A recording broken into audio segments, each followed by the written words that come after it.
An announcement came out this week that caught our eye. It said Dr. John Flood has decided to retire from the Island Veterinary Service. It immediately brought back memories because over the years I have reported on Dr. Flood for 207 with stories that have an only in Maine quality.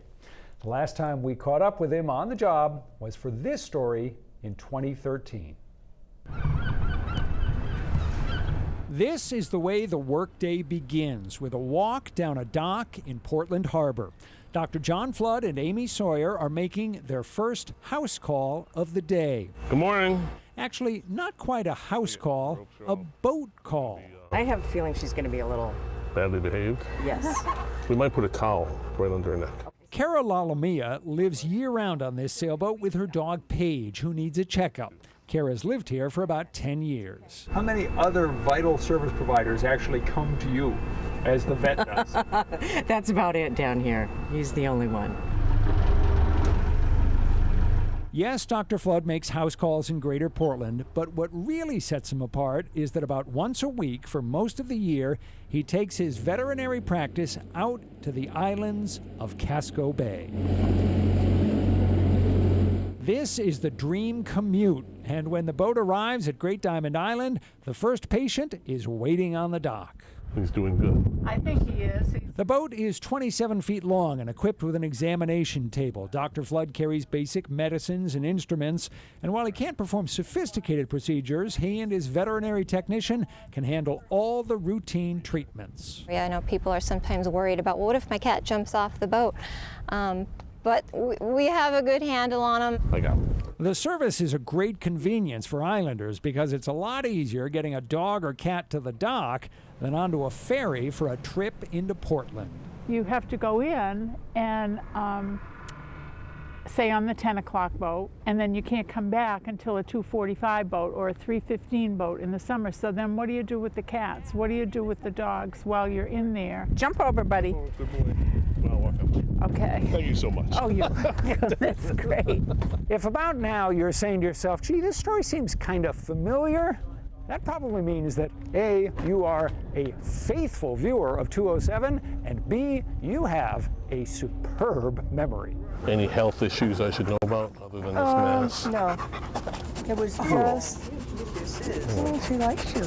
The Island Veterinary Service had just started up in 2003 when we did our first story on it. A highlight of that day, watching Dr. Flood wrestling an uncooperative sheep on Chebeague Island. 10 years later, the boat is smaller, the schedule a bit less rigorous. In the early years, we went 12 months a year. And the past few years, we've wimped out and we cash in for 3 or 4 months in the wintertime. Bring the stool over. The work, however, hasn't changed, and the rewards? Well, consider the story of Spirit, who lives on Peaks Island in a world that is black and silent. I foster for Collie Rescue. And one night they called and said they had a blind and deaf puppy, 9-month-old collie, and they needed someone to foster him. And I wasn't sure because I thought he sounded like he might be a little uncivilized. A few weeks after Marjorie Fife took Spirit in, the rescue organization called back, asking her to fill out some papers and send them back with the hope someone might come forward who would adopt Spirit permanently. Marjorie said no need for the forms. She would be keeping him. I've never had a dog like him that I felt this connected to. I mean, I'm sort of his seeing eye person. Dr. Flood calls Spirit the sweetest dog ever. Good boy, Spirit. You can see why retiring from this job has no appeal for him. How long are you going to keep doing it? Forever. I don't see stopping. When the appointments are over, the vet and his assistant go back to Portland, and Spirit and Marjorie Fife head up the dock to the island. Spirit can't see or hear a thing, but as Marjorie told us, whenever he gets lost, someone always brings him home.